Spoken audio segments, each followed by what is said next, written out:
Pradi Rumah bersama Advokat. Pradi Rumah bersama Advokat. Baik, sore hari ini tanggal 1 Agustus 2024 podcast kali ini kita akan membahas mengenai poligami. Nah, bersama narasumber kami ada Mas Ari Nugroho, SH. Sore Mas. Sore Mbak Safira. Sehat Mas? Alhamdulillah. Alhamdulillah sehat. Ini diberikan kesehatan sehingga bisa melaksanakan podcast. Oke, baik. Ngobrol santai aja sih ya. Gitu Iya, ya. ngobrol santai aja. Nah, konteksnya untuk sore hari ini tuh lumayan seru sih Mas. Apa itu Mbak? Lumayan Safira? seru bagi yang laki-laki mungkin ya. Karena kan temanya poligami gitu. Iya. Apa sih Mas poligami itu sebenarnya Mas? Oke, baik. Terima kasih Mbak Safira atas Iya, waktunya. Terima kasih juga kepada pemirsa. Kesempatan kali ini kita akan berbincang mengenai poligami. Jadi secara istilah, secara singkat poligami itu bisa dimaknai bahwa seseorang itu diperbolehkan, seorang laki-laki yang beragama Muslim ya, itu diperbolehkan untuk menikah lebih dari satu kali, namun gitu. tidak boleh lebih dari 4 kali. Jadi seorang laki-laki dalam agama Islam itu boleh menikah lebih dari 1, 2, 3, maksimal 4. Oh, maksimal 4 gitu Gitu. ya. Oke, nah sebenarnya kalau dari menurut sudut pandang Mas sendiri, kalau dari agama sendiri itu terlalu apa ya? Kalau menurut versi aku itu kayak terlalu sensitif nggak sih Mas? Nah, kalau dari sudut pandang dari agama sendiri itu memang ada yang seperti itu membenarkan apa gimana Mas? Baik, oleh karena pertanyaannya dari sudut pandang agama, maka harus kita cermati agama apa dulu. Dalam arti ini agama Islam. Dari sudut pandang agama sebenarnya dalam Al-Quran itu di surat An-Nisa itu kan turun pada masa itu.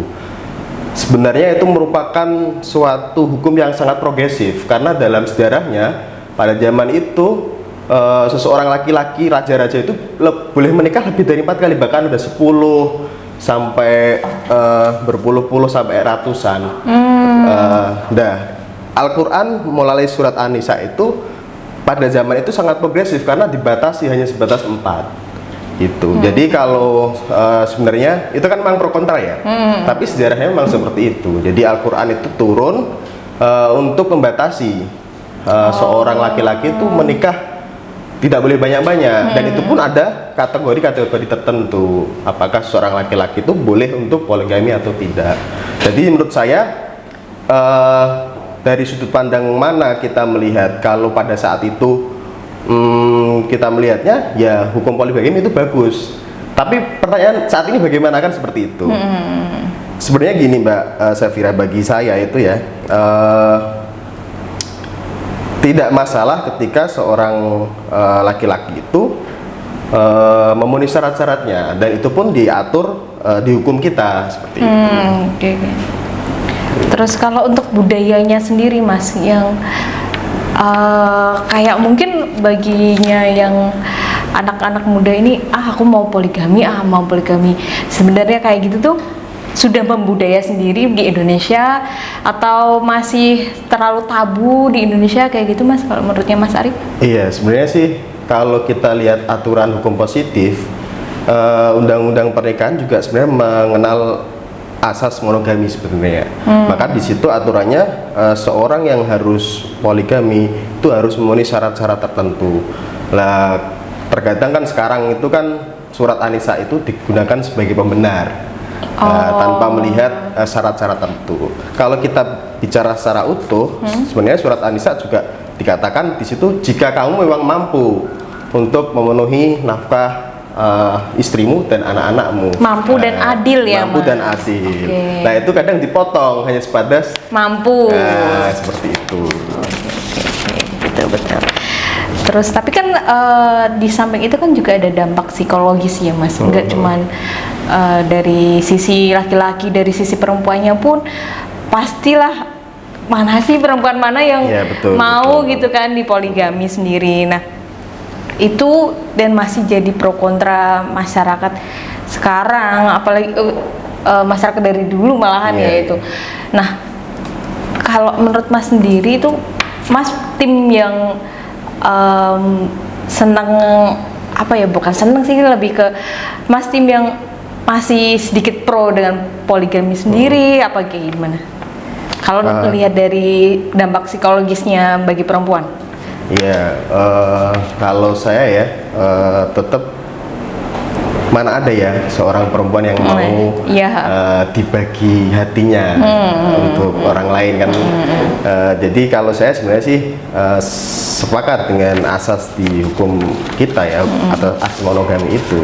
Tapi kembali lagi bahwa masyarakat itu kan kompleks, berbeda pandangan, isi kepala dan kultur itu kan akhirnya akan membentuk orang yang berbeda. Jadi kalau saya pribadi, saya sepakat bahwa asas monogami itu harus diperlakukan secara ketat ya, seperti itu.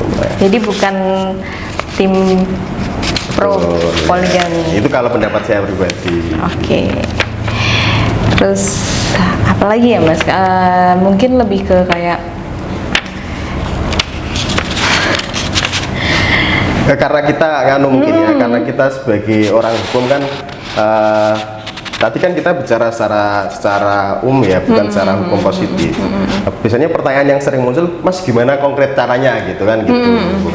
Jadi sebenarnya untuk seorang laki-laki, seorang suami untuk mendapatkan izin itu nggak hanya cuma izin secara lisan, ada prosedurnya. Ya, prosedur itu harus ditempuh melalui proses sidang di pengadilan agama. Oh, juga ada sidangnya ya, juga.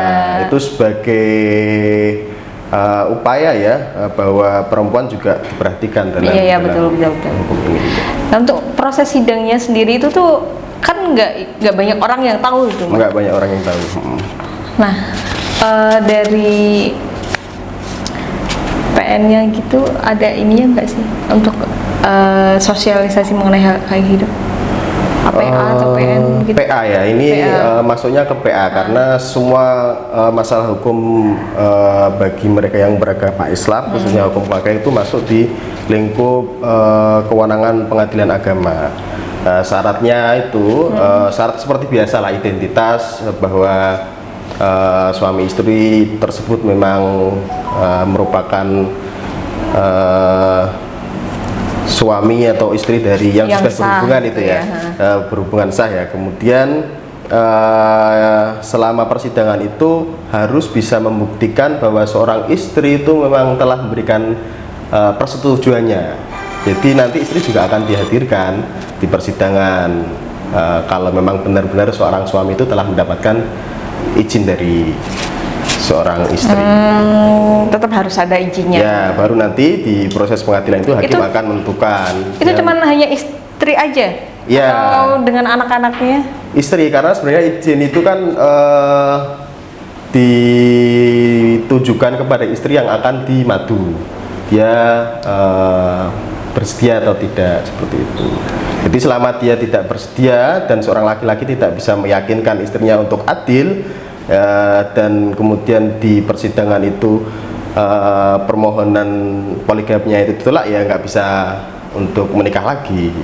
Tapi Mas pernah melihat atau mengalami sendiri nggak yang modelan saya mau poligami nih, daftarin, istrinya mau nih?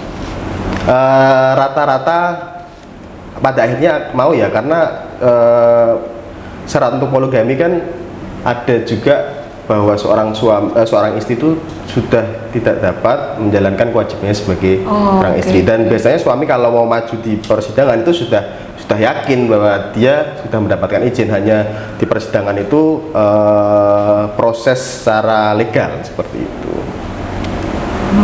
Oke. Iya sih, setahu saya pun biasanya kalau sudah sampai poligami itu mungkin ada yang perempuannya itu mohon maaf nggak bisa hamil atau gimana kayak gitu. Jadi dari PA atau PN sendiri pun juga udah dari PA. Dari PA aja. Dari PA itu udah ada syarat-syaratnya sendiri untuk poligami. Lalu di sini yang kasus poligami yang terkenal di Indonesia tuh Mas, contohnya kayak mungkin saya Puji yang nikahin anaknya masih usia remaja gitu. Menurut sudut pandang Mas, menurut pendapat Mas sendiri gimana Mas? Sampai istrinya udah apa namanya ya, udah banyak, ada 12 orang atau berapa itu? Ya sebenarnya banyak ya kasus-kasus besar mengenai poligami di Indonesia ya. Tadi saya Puji itu tidak hanya poligami, justru bahkan istrinya itu belum memenuhi usia untuk menikah. Itu double itu. Tapi ada juga yang rame banget itu kisahnya A'agim dulu. Oh iya, betul. Itu kan seorang tokoh ya, kemudian dia pada kalau nggak salah tahun 2010 ke bawah lah, 2006an kayaknya itu. Itu beliau menikah lagi atau poligami. Di situ memang pecah dua kubu ya, antara yang pro dan yang kontra. Ya, memang itu suatu peristiwa di masyarakat sampai saat ini memang masih ada yang pro dan kontra. Nah itu Mas, mindsetnya orang-orang sekarang itu karena melihat pemuka agama aja seperti itu gitu loh, dan pasti pada pakai embel-embel pemuka agama aja seperti ini, terus pada niru semua gitu.